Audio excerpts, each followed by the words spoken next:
Hello and welcome everyone on this official platform of Legacy IS Academy. So in this video, we are going to discuss one of the most important issue, that is section 69 of Bharatiya Nyaya Sanhita. Now, अब ये एक सबसे बड़ा issue हो गया है ना, कि लव और लॉ के बीच में एक बहुत बड़ी दुविधा हो गई है जो कि सेक्शन 69 से रिलेटेड है. So in this session I am going to decodify the article which is there in the Hindu newspaper today that is related to section 69. So what is the context of this article? As you can see here, the inherent irony of section 69 of भारतीय न्याय संहिता.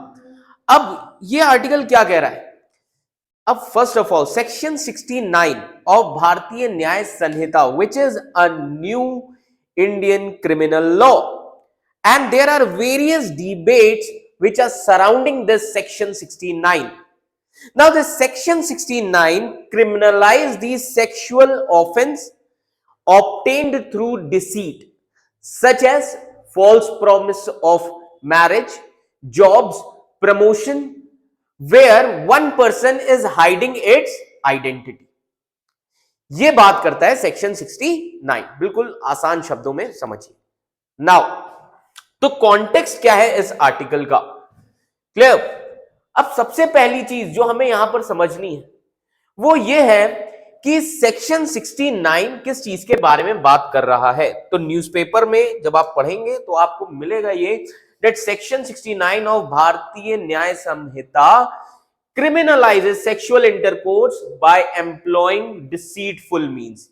Getting my point? Like promise to marry, शादी करने का वादा किया but नहीं की. Clear?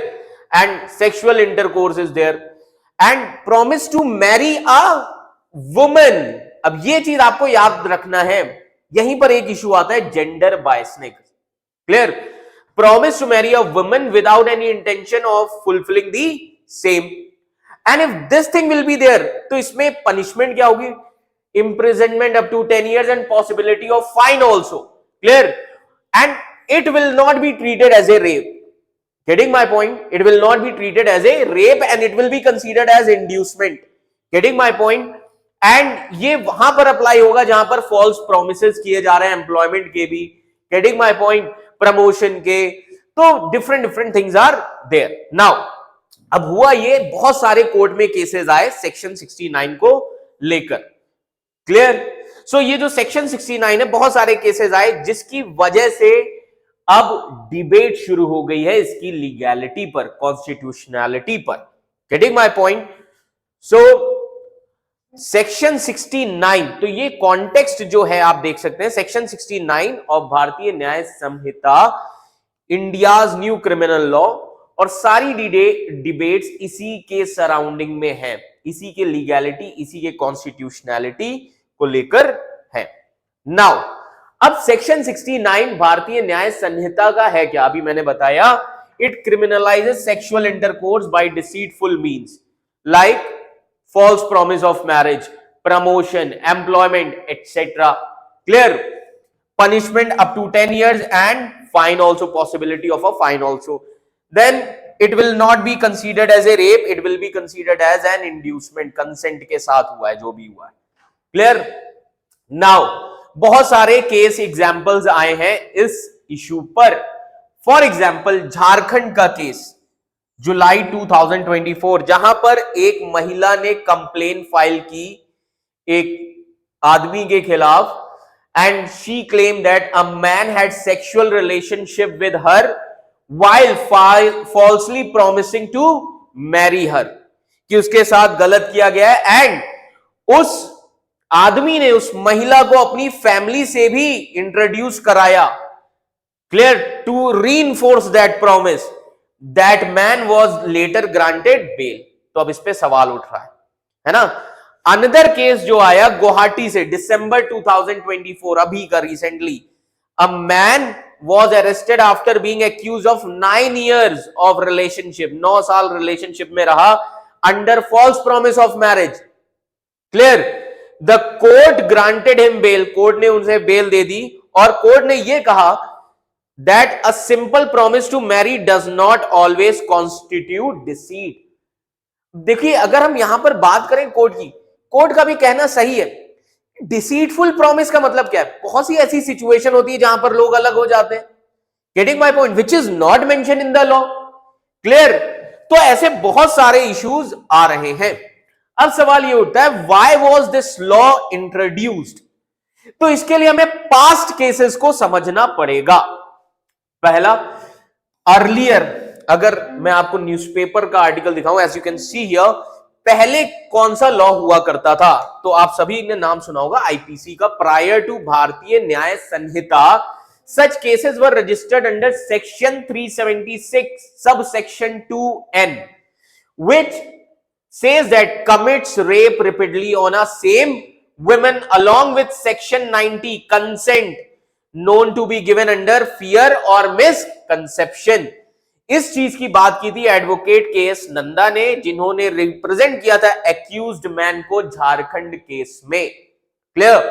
इसी के साथ ही साथ रवि कांत, जो कि एडवोकेट हैं और हेड हैं एक्सेस टू जस्टिस प्रोजेक्ट के, विच is a global network, getting my point, जो काम करता है अगेंस्ट चाइल्ड एक्सप्लॉयटेशन। सो इन्होंने भी एक्सप्लेन किया there is a difference between previous law under IPC और जो न्यू प्रोविजन आया उन दोनों में डिफरेंस है। This is the new offence because they have used word such as deceitful.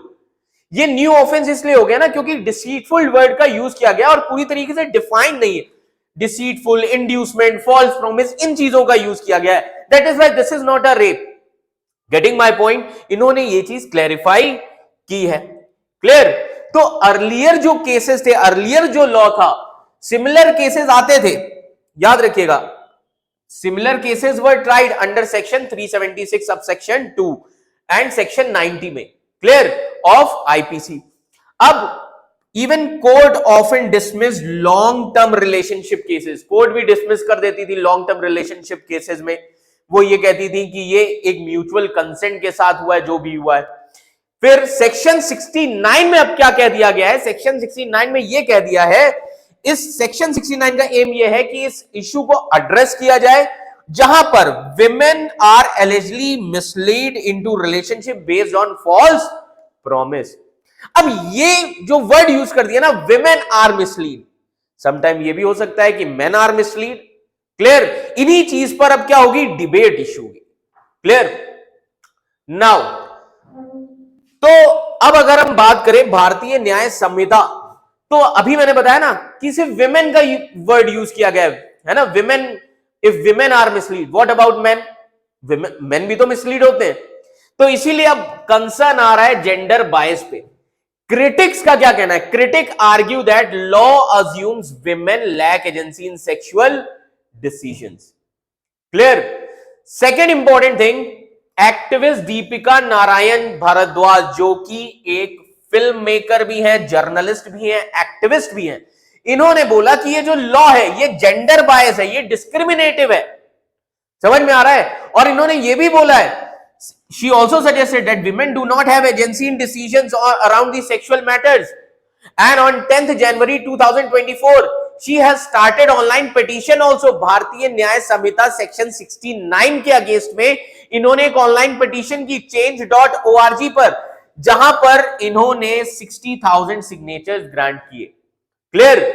अब इन्होंने ये बोला कि इनका कंटेंशन ये है पिटीशन में that a consensual sexual relationship made on promise of marriage will be crime only if a man reneges from it, not a woman।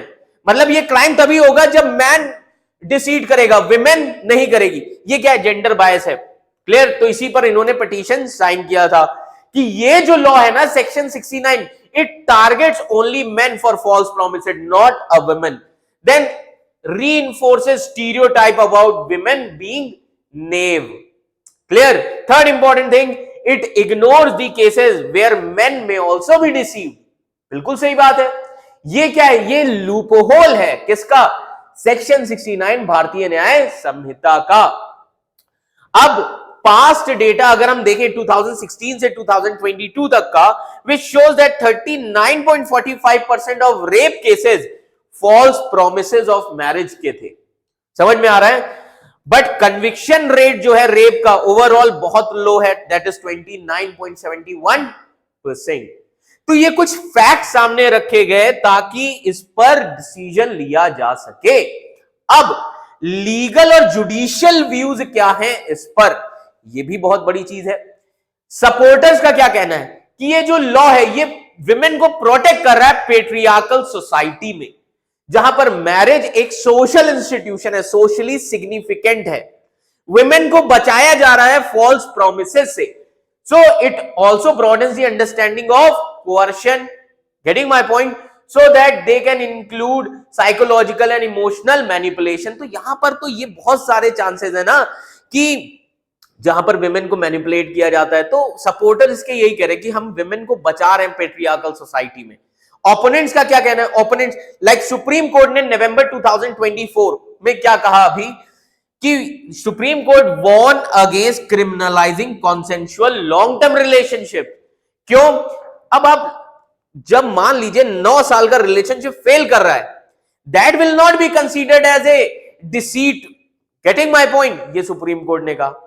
दूसरी चीज, गुजरात हाईकोर्ट का क्या कहना है? गुजरात हाईकोर्ट ने बोला that not every broken promise to marry amounts to a crime unless deceit is proven. हर तोड़ा हुआ प्रॉमिस डिसीट नहीं होता जब तक वो प्रूव ना हो। अब यहां पर किस चीज की कमी है? डिसीट का प्रूफ कहां से लाओगे? Because it belongs to the personal affair, privacy में आ जाता है। समझ में आ रहा है? देन एक पीआईएल फाइल की गई केरला में, which says that law that is section 69 of Bharatiya Nyaya Sanhita is discriminatory against whom? LGBT, because it ignores LGBT relationships. Clear? तो अब चैलेंजेस क्या क्या आ रहे हैं सेक्शन 69 को एनफोर्स करने में? फर्स्ट, प्रूफ का इशू है। You can not prove, it is very hard to prove intent behind promise to marry. समझ में आ रहा है कि ये आप इसको प्रूव करोगे कैसे? It belongs to personal relationship, personal sphere. समझ में आ रहा है? Second, privacy concern. अभी मैंने आप सभी को बताया प्राइवेसी कंसर्न। क्रिटिक्स का ये कहना है that law interferes with private relationship and consensual decisions. Now here law is interfering in privacy. Again, this is violating fundamental right also. Getting my point? Then subjectivity. अब ये जो issue है ना, ये सब्जेक्टिव है। Court faces challenges in deciding what constitute deceitful promise. कि ये कैसे हम डिसाइड करेंगे कि ये deceitful promise है क्या? Getting my point? So अगर हम करंट डेवलपमेंट्स की बात करें तो करंट डेवलपमेंट्स क्या है? Cases are being tried under section 69, but debate किस चीज पर चल रही है सेक्शन 69 में? Over its fairness, over its validity, over its constitutionality, over its legality. Getting my point? इन सभी चीजों पर डिबेट चल रही है।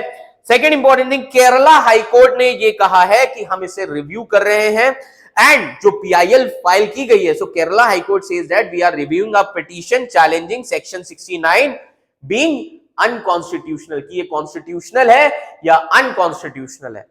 तो ओवरऑल अगर हम बात करें, सेक्शन 69 किस लिए बनाया गया? Section 69 is meant to protect the women from deception, from deceitful promise, getting my point, sexual relationships. But at the same time, section 69 is facing criticism being a gender bias, and also it is difficult to enforce. Getting my point? It is difficult to enforce consistently.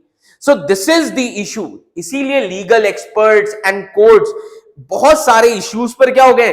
Divide हो गए। So I hope this much is clear to all of you. So this is the issue which is there in the newspaper The Hindu today. Thank you so much.